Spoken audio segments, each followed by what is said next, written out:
pull up a chair. This happened to me on my birthday, December 12th. I am on night shift. At the time, it was would have been 6 p.m. to 6 a.m. that I was working on. Hold on, I got a little bit of a feedback here. On night shift, working 6 to 6, 6 p to 6 a, and I am heading over to Quick Trip to stock up on the pogey bait needed for that night's mission, for lack of a better term. And as I'm pulling in, I happen to see a gentleman that's standing there.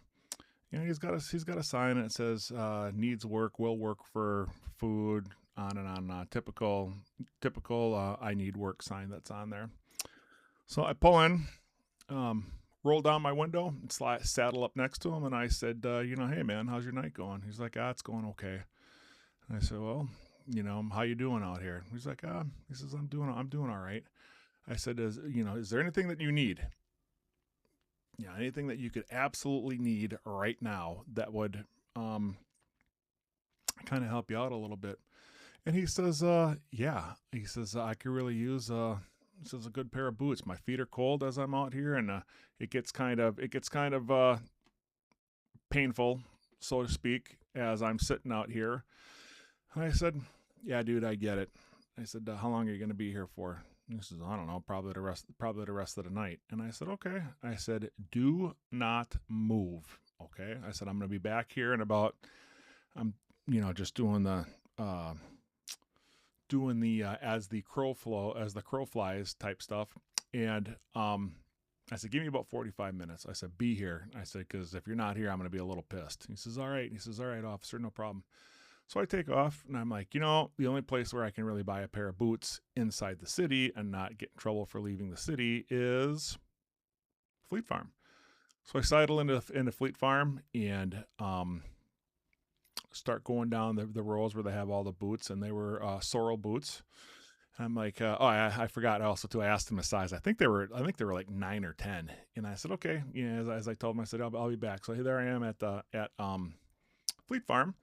And I find the boots, and I'm like, all right, cool. So I got those. I'm like, you know what? If it's cold out, then you normally need a pair of socks. So I said, okay. I said, so I grab on a pair of socks, and then I check my bank account. I'm like, crap.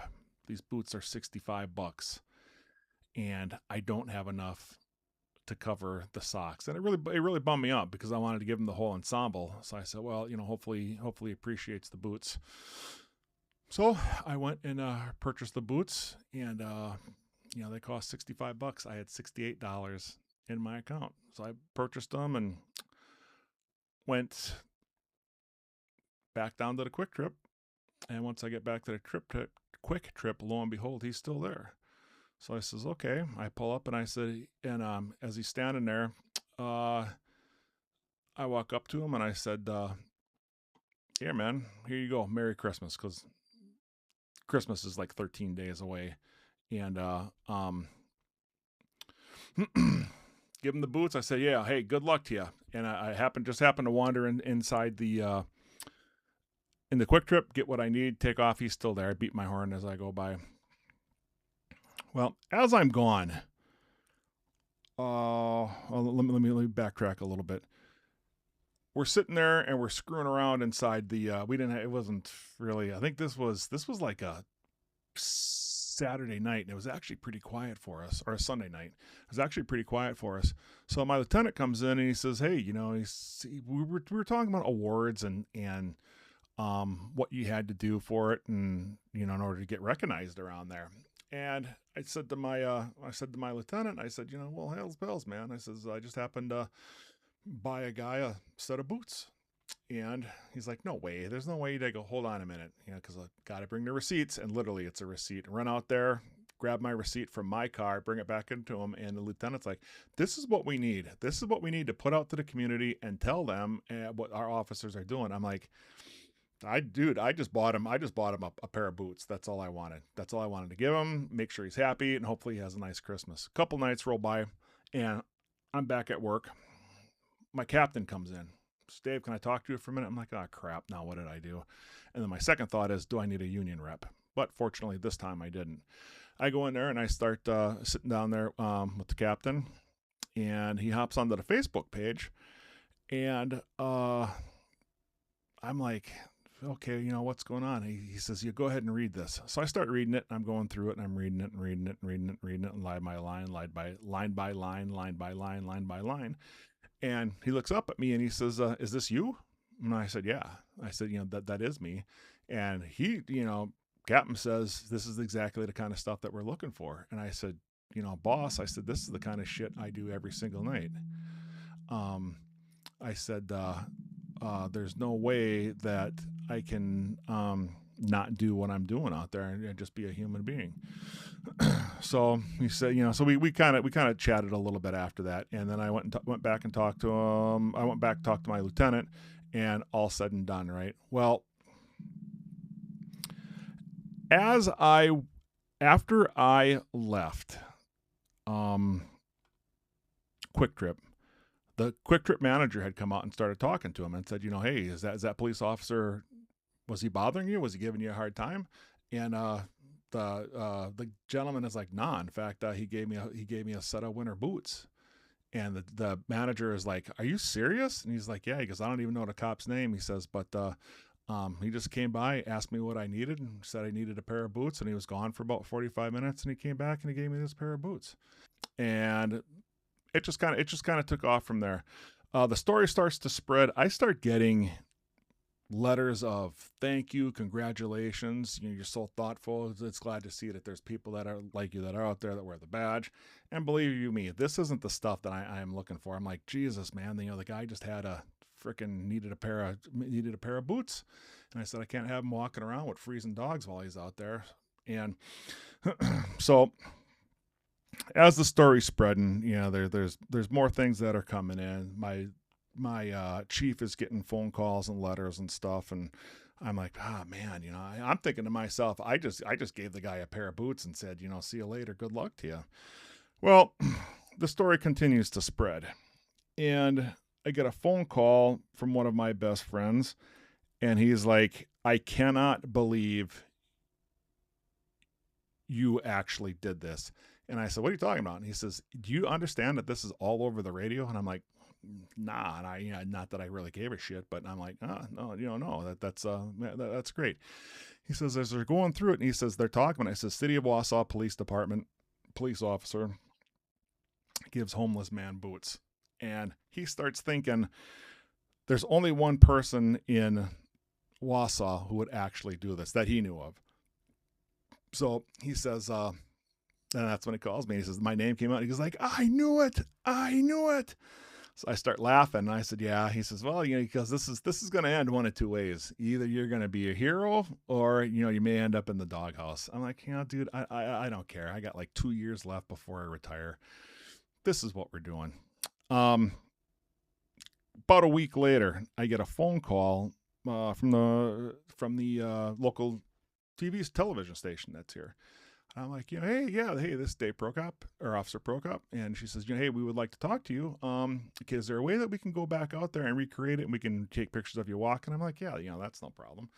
So if you're seeing this thing behind me, it's the chair I'm sitting in. And obviously you got the new background. It was a lot better than the empty shelves and my dirty drawers hanging all over. So go out there. I meet with the reporter. I meet with the cameraman, and we're kind of talking a little bit. And so we're going through it, and we're kind of walking through this, how everything went through or happened. And I'm standing there talking, and we're at the same Quick Trip. All of a sudden, this car pulls up, and this woman hops out. I'm like, what the hell is she doing here? So I'm doing an interview, lady. You're kind of getting in on my camera time. And you can kind of see her. She goes over and she starts talking to the reporter. And I'm like, I don't know what's going on. And the cameraman says to me, she says, hey, she says, do you recognize that lady there? And I said, nah, not in the least bit. And I thought I'd never seen her before in my life. She says, okay. So the woman walks up and she says, do you remember me? And I'm looking at her and I'm like, man, no, I'm not. I'm really not remembering. And she says, and I just, I said to her, keep talking. I said, tell me what you got going on here. And she says, my dad died. And I'm like, oh, Jesus, I'm sorry to hear that. She's like, no. She goes, when my dad died, She said it was the worst day of my life. And she had literally, and this is what happened. All of a sudden I said, yeah, your dad died. I said, I remember that. I said, because I was sitting in a squad car and you came tearing up and slid to a halt, blowing gravel all over the place. And with the gravel blowing out, I said, I'm getting out of my car because I didn't know what the heck was going on. And then you just collapsed on the ground and you started wailing. It was like you were hit with a banshee, and you were just wailing and wailing and wailing. And I'm like, and all of a sudden you jumped up and grabbed onto me and said, my dad died. I'm like, well, first of all, are you okay? And she's like, no. She's like, listen to me. She says, when that happened, she says, you were the first person I saw that I felt safe with, because she was coming back from Managua, and had seen my squad there, because I was just, I don't know, I think I grabbed a soda and was sitting outside of McDonald's, and she just came flying up and locked them up in front of me. And that's when I was like, holy cow. So I radioed dispatch, and I tell dispatch, hey, this is what we got going on. I said, I'm going to hang around to make sure I can get her to a responsible party. So I probably sat with her for about 15 minutes to make sure that she was okay to drive. And she leaves, or she says, okay, I'm okay to drive now. And so I said, all right, let me follow you home just to make sure, let dispatch know where we're going, give them the address. Get there, meet with her husband, and he says, okay, I'll take care of it from here. And I said, all right, good luck. I said, good luck to you. I said, ma'am, I'm so sorry for your loss, sorry for your troubles. Hopefully, it turns out to be a better week for you and whatnot. And so she had seen my this attention that I had been giving this gentleman, as far in regards to just being a police officer and talking to him and whatnot. And she wanted to let people know. And she looked right at the camera and she said, no, this is the way that this officer is. She says, he was like a guardian angel for me. She said it was the worst day of my life, and I'm coming around the corner, and there he is. He says, I see the squad. She's like, I got to talk to somebody. She's literally hysterical. And upon that, she wanted to come down and meet me and thank me again, because I hadn't seen her after I dropped her off. So all this footage ran on the TVs locally, and the TV station, or she reached out to the TV station and ended up coming down and thanking me again. So just goes to show you, every contact matters, and it's all in the way that you treat people.